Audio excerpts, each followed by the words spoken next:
En una mañana de primavera de 1849, los esclavizados de la plantación Belmont, cerca de Natchez, Mississippi, presenciaron una escena que parecía imposible dentro del orden rígido de su mundo.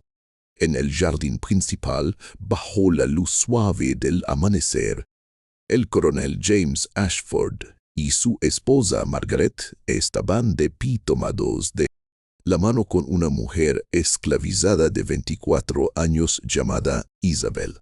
Los quienes observaban desde la distancia, aquella mina desafiaba todo lo que conocían sobre poder, propiedad y jerarquía. Lo que ocurrió ese día y lo que sucedió durante los 3 años que siguieron se convirtió en una de las historias más comentadas y a la vez más incomprendidas de la región. Porque Isabel no solo capturó el isla de la Amoni, únicamente el afecto de la señora de la casa, de una manera que nadie esperaba, terminó tocando el corazón de ambos al mismo tiempo, creando un vínculo tan inusual que, incluso hoy, más de un siglo y medio después, historiadores y narradores siguen. Entenderlo. La historia había comenzado 3 años antes, en el invierno de 1846, cuando Isabel llega a Belmont Plantation tras ser vendida en una subasta de Nueva Orleans por la extraordinaria suma de $2,000. El precio por sí solo ya indicaba que no se trataba de una persona común dentro del brutal sistema de la esclavitud, donde la mayoría de las mujeres se vendían entre $300 y $800. Isabel la escalaba no solo por su belleza, aunque esta era innegable.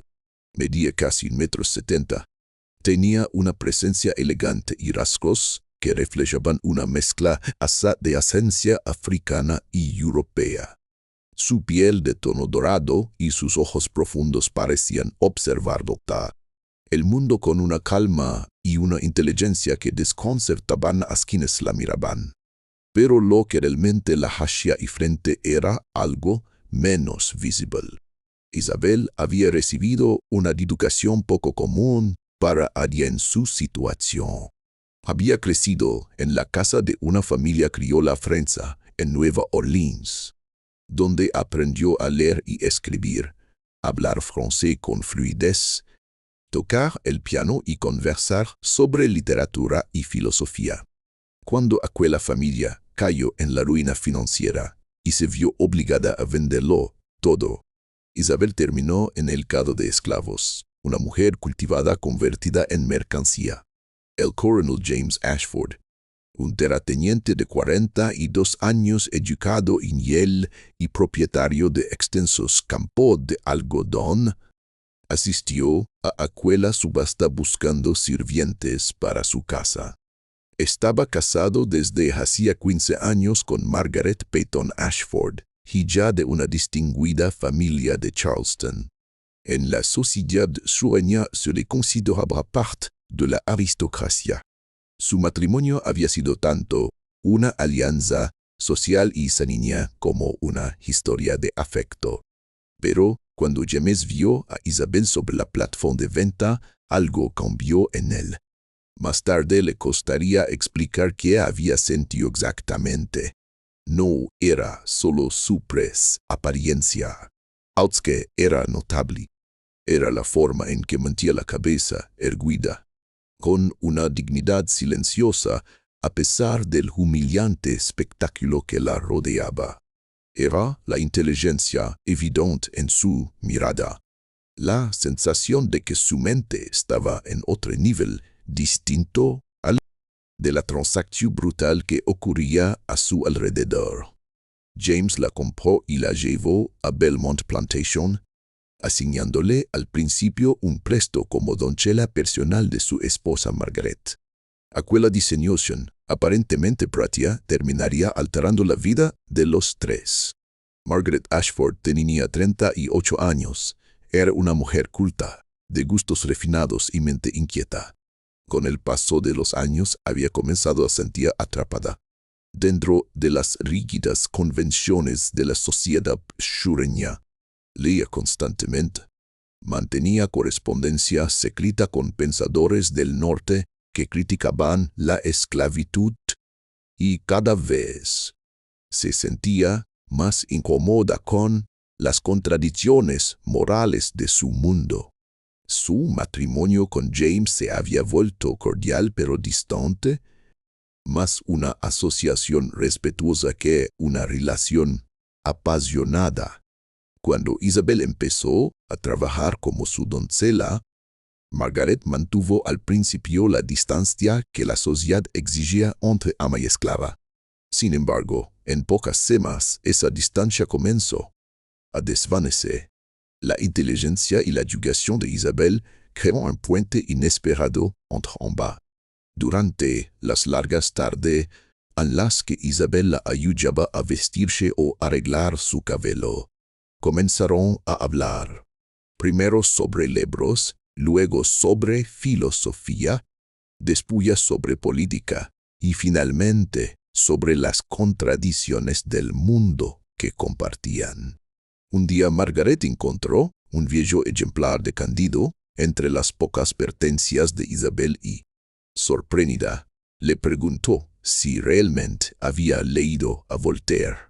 Isabel respondió con cautela que sí, que su antigua señora le había permitido usar la biblioteca familiar.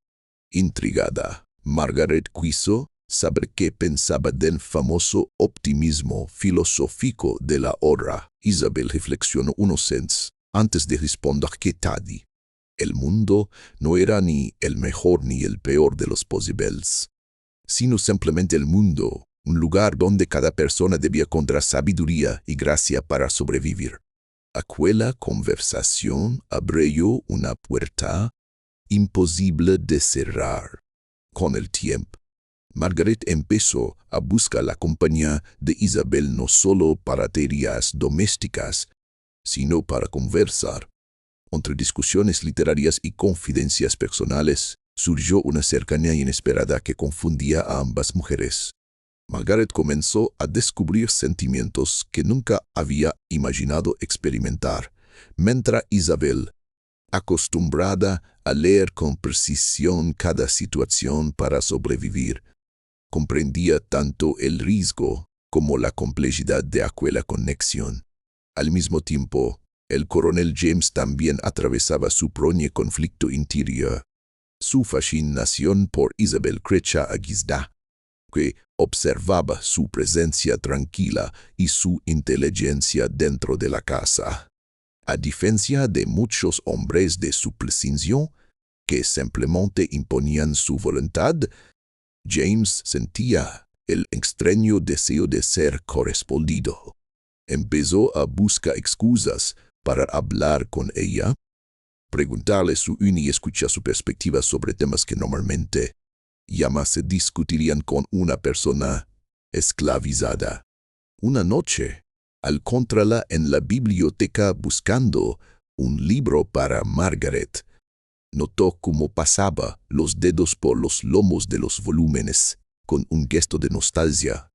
Cuando le preguntó si extrañaba leer, Isabel respondió con respeto que sí. Aquella breve conversación sobre autores como Jane Austen, Byron y Shakespeare reveló algo que James Smith no había esperado: una mente capaz de comprender la complejidad de la naturaleza humana.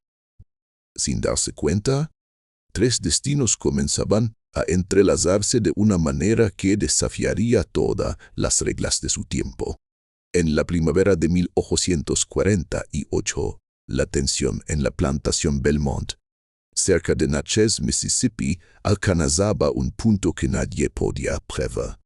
James Ashford, coronel y dueño de la plantación, se encontraba cada vez más fascinado por Isabel, la joven esclava que había adquirido años atrás por una suma extraordinaria, y no solo por su belleza, sino por la inteligencia y sofisticación de su pensamiento crítico.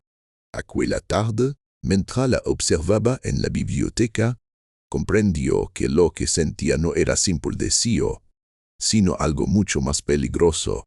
Se estaba enamorando de una mujer que legalmente le pertenecía. Alguien a quien nunca pedía reconocer públicamente como su igualo. Por su parte, Margaret Ashford, su esposa, también había caído en un torbellino emocional. Lo que comenzó como conversaciones literarias y debates filosóficos se había transformado en una conexión profunda que desafiaba todas las normas sociales. Durante meses, ambos buscaban la compañía de Isabel por separado, sin darse cuenta de la creciente cercanía que los unía. A los tres de maneras que la sociedad jamás podía comprender. James solicitaba su presencia en la biblioteca para hablar de libros y filosofía, mientras Margaret la mantenía horas a su lado, compartiendo confidencias y descubriendo sentimientos que nunca había experimentado. Finalmente, en el invierno de 1848, Margaret no pudo contener más su amor y se lo confesó a Isabel una noche de enero en la privacidad de sus habitaciones. «Sé que esto es imposible», dijo con lágrimas en los ojos. «Las leyes, la sociedad, todo dice que no puede ser, pero no puedo seguir fingiendo. Has llegado a ser todo para mí». Isabel permaneció en silencio un momento, consciente del riesgo y las implicaciones de cada palabra, y luego, con un valor que sorprendió incluso a quienes la conocían, tomó las manos de Margaret y susurró: «Yo también lo siento. Dios me ayude, pero yo también lo siento».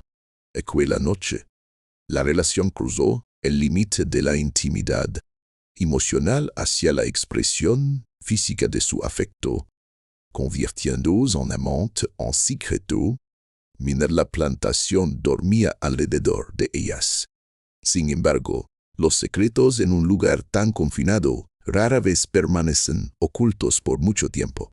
Semanas después, James comenzó a notar cambios en el comportamiento de su esposa, su felicidad repentina, sus frecuentes solicitudes de privacidad con Isabel, y un sentimiento de celos confuso lo invadió, y celos del tiempo que su esposa pasaba con Isabel o celos de la intimidad que compartían. En marzo de ese mismo año, echó a Isabel en la biblioteca. Su enfoque no era de ira, sino de desesperación, casi suplicante.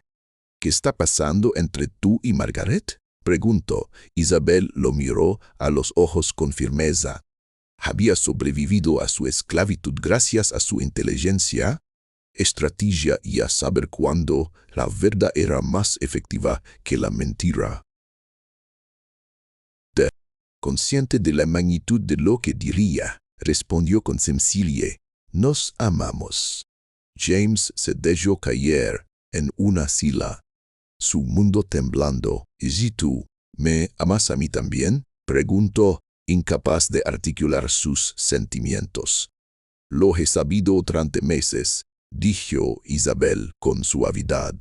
«Esto es una locura», murmuró él. «Las leyes, el orden social, todo dice que no puede ser». «Y sin embargo, lo es», replicó ella. Lo que sucedió después desconcertó en su a Isabel. James, en lugar de imponer su autoridad o exigir decisiones, propuso algo extraordinario contra una manera de coexistir, reconociendo los vínculos mutuos que los unían. «No puedo tomarme matrimonio legal», le dijo yo, «la ley lo prohíbe, pero podemos criar algo fuera de la comprensión de la ley. Margaret te ama, yo te amo, y entre Margaret y yo todavía hay afecto. Dejemos de luchar contra esta situación imposible y abracémosla».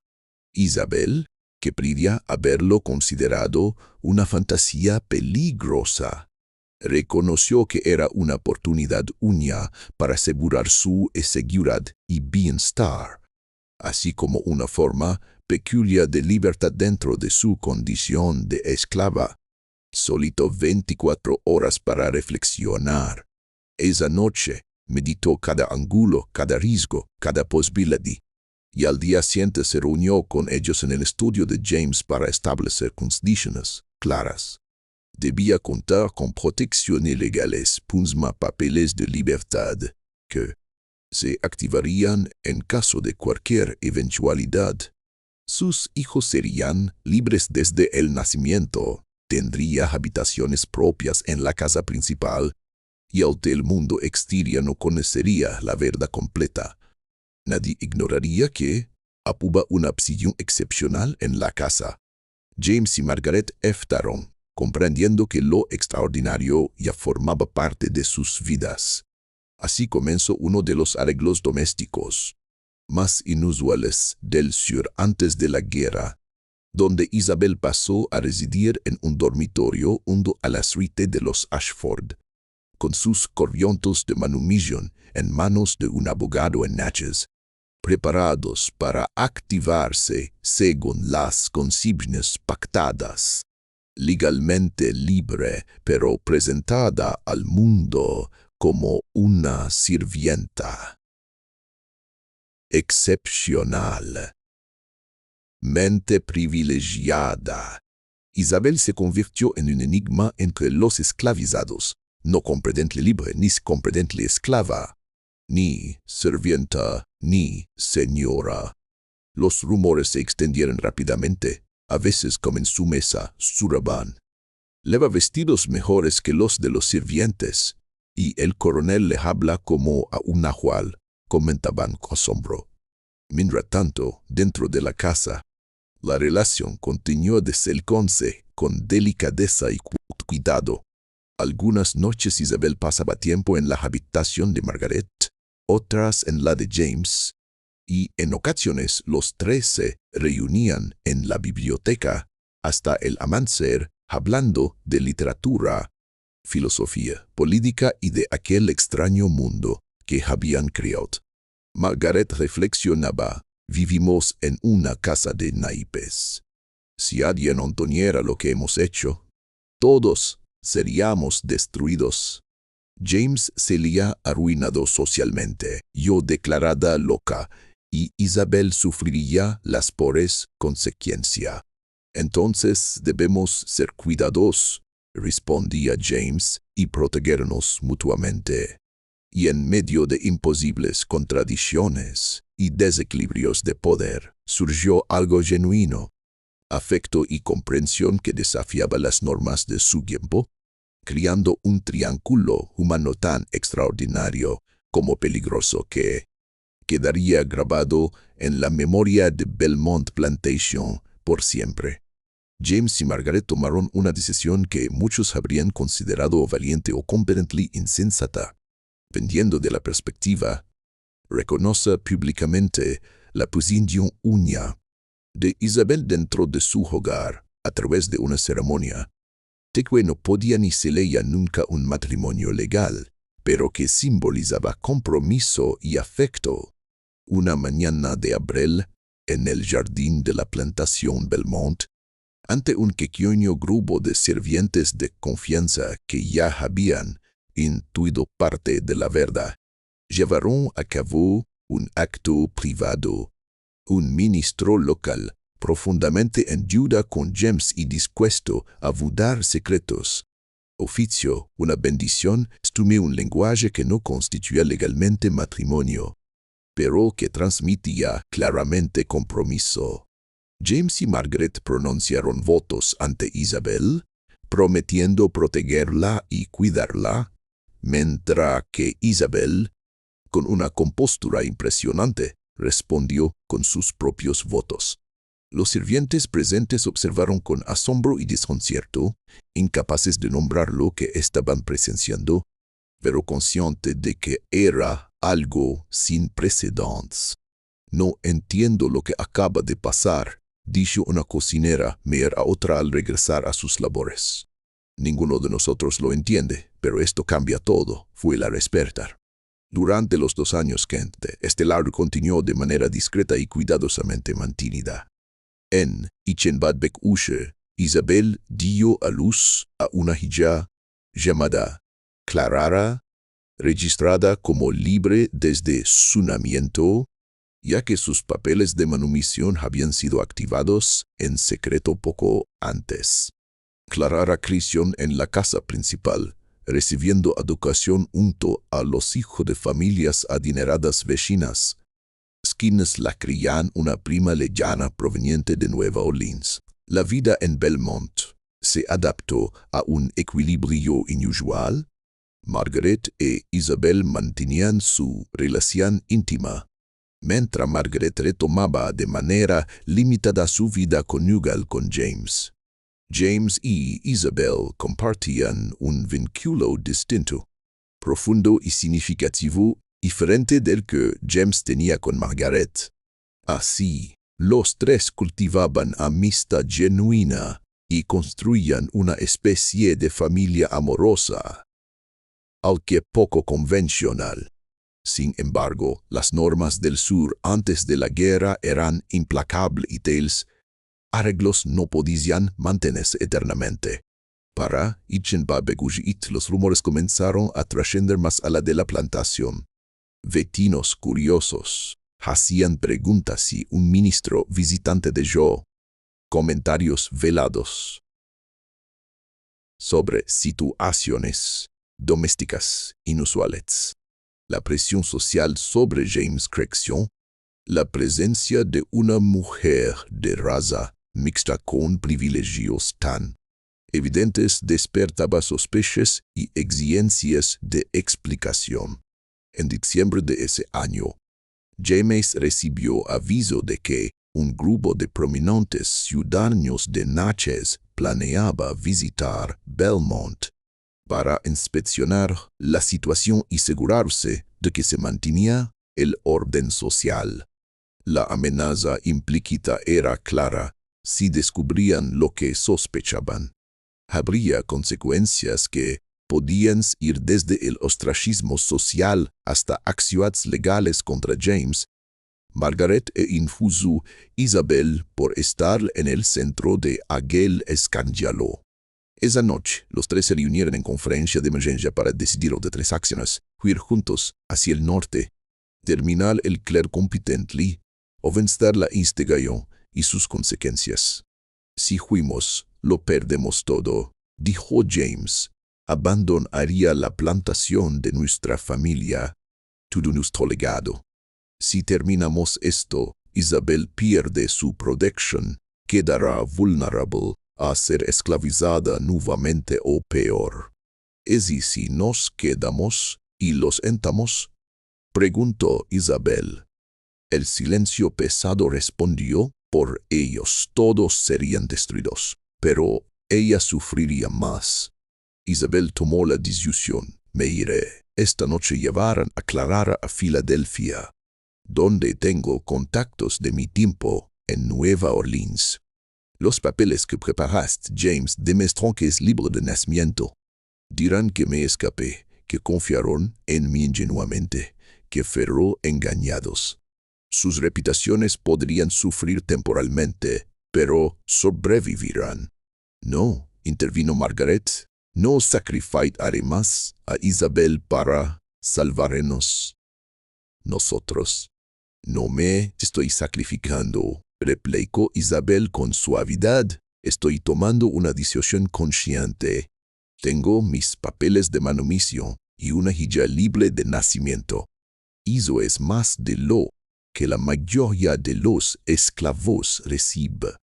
Puedo construir una vida en otro lugar, y si me quedo, todos caemos. James cerró los ojos con dolor.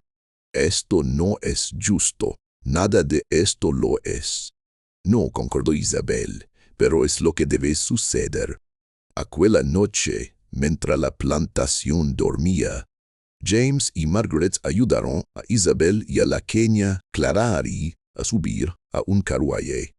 James prostinó fondos cartas de presentación para contactos del norte y todos los papeles, dont legales que probaban la libertad de Isabel y el estatus de libre nacimiento de Clara. Margaret empacó ropa, joyas y libros. Su despedida en los establos fue silenciosa, rota solo por el llanto continuo de Margaret. Isabel los abrazó a ambos, los que habían sido sus amantes, protectores, opresores y su extraña familia a la vez. Gracias, susurró, por verme como humana, por amarme, aunque imperfectamente, por dar libertad a mi hija. ¿Volveremos a verte?, preguntó Margaret. En esta vida, nido Isabel con la cabeza, no creo. En este mundo no pretende que existan personas como nosotros. James condujo el carruaje hasta una estación segura donde contactos de la red subterránea ayudarían a Isabel y Clara a avanzar hacia el norte. Mientras las veía desaparecer en la oscuridad, sintió morir una parte de sí mismo. Al día siguiente, los investigadores llegaron a Belmont y encontraron un hogar aparentemente caótico. El coronel Ashford explicó con convincente enojo que un sirviente confiable los había traicionado y huido, levantando pertenencias. La historia fue evitada, pues encajaba con las expectativas. Un esclavo engañoso defraudando a amables amos. Durante los meses siguientes, James y Margaret lamentaron la paz, tanto juntos como por separado. Su matrimonio continuó, ahora más unido por la paciencia compartida que por la felicidad anterior. Mientras los fantasmas de aquellos años excepcionales seguían rondando Belmont Plantation. En sus papeles privados, descubiertos tras su muerte, James había conservado un pequeño retrato de una mujer hermosa de piel dorada. Sus hijos, sin conocer su verdadera identidad, asumieron que había sido una sirvienta de importancia sentimental. Isabel, por su parte, construyó una nueva vida en Filadelfia bajo el nombre de Catherine Beaumont. Se convirtió en maestra dentro de la comunidad negra libre y, con el tiempo, en una voz calada en los círculos abolicionistas, aunque nunca contó públicamente su historia completa, consciente de que, incluso en el norte, pocos creerían o comprenderían la complejidad de su experiencia. Su hija Clara creció y se convirtió en médico, siendo una de las primeras mujeres negras en ejercer la medicina en Pensilvania. En Itchen-Patbechijurkyo, cerca del final de su vida, Isabel escribió unas memorias que instruyó fueron celadas durante 80 años tras su fallecimiento. Cuando fueron abiertas en Itchen-Kyubaksanjun, revelaron toda la historia de sus años en Belmont Plantation. La extraordinaria relación que había compartido con el coronel James Ashford y Margaret Ashford, y su visión de aquel tiempo extraño y peligroso. Isabel escribió: he escuchado a muchos debatir si fui triste o manipuladora. La verdad es que fui ambas y ninguna. Fui una mujer esclavizada que se encontró en una situación extraordinaria y utilizó todos los recursos a su alcance para sobrevivir, protegerse y finalmente asegurar la libertad de mi hija. Los amé, sí, de formas complicadas que todavía me cuesta comprender. ¿Me amaron? Creyeron hacerlo. Aunque dudo que exista el amor verdadero en una relación tan profundamente contaminada por la dinámica de poder de la esclavitud. Lo que creó en Belmont Plantation no fue un triunfo ni un romance, continuó, sino una negociación desesperada por la supervivencia donta, que incluyó montos de conexión genuina. No me arrepiento de lo que hice, solo lamento haber vivido en un mundo donde tales estrategias eran necesarias. La publicación de sus memorias causó gran controversia. con muchos cuestionando su autenticidad o acusando a Isabel de exagerar o inventar detalles. Sin embargo, historiadores que examinaron los papeles privados de James y Margaret, junto con testimonios de descendientes de los esclavizados en Belmont, concluyeron que los hechos esenciales eran precisos. La historia de Isabel, James y Margaret desafía narrativas simplistas sobre la esclavitud y la resistencia. No puede romantizar. La injusticia fundamental de la esclavitud envenenó cada aspecto de su relación, haciendo imposible la igualdad real, pero al mismo tiempo resiste reducirse a simples casos de victimización o explotación. Dentro de las acciones brutalmente limitadas de una mujer esclavizada, Isabel ejerció la agencia que pudo y logró asegurar su libertad y el futuro de su hija. Los esclavizados de Belmont nunca comprendieron del todo lo que sucedía en la casa principal entre Itzienbabechunjilokiwi y Itzienbabakush y observaron privilegios que los confundían, intimidad que desafiaba el orden social y, finalmente, una desaparición misteriosa que generó años de especulación. La verdad era más extraña que cualquiera de sus teorías. Hoy, los historiadores citan el caso de Isabel como ejemplo de las experiencias complejas. Vivía dentro de la institución de la esclavitud, recordándonos que las historias humanas individuales a menudo resisten categorizaciones simples. Su relación con James y Margaret no fue un romance para celebrar ni un caso de explotación sexual para condenar. Fue algo más ambiguo, más humano y, en Nukmandlinsta, más inquietante que cualquiera de los extremos. La flor prensada que Margaret había mantenido oculta fue descubierta tras su muerte y conservada por descendientes que desconocían su significado. En Irtsenlingshu fue donada a un museo de historia del sur, donde permanece en un archivo. Una pequeña flor silvestre morada, seca y frágil, el último vestigio físico de un triángulo amoroso que nunca debió existir y, sin embargo, existió. Esta es la historia de la hermosa mujer esclavizada que se casó con el amo y la ama, al menos en todo lo que realmente importaba, salvo la ley. Una historia que nadie en la plantación comprendió del todo porque desafiaba todo lo que su mundo les enseñaba sobre lo posible.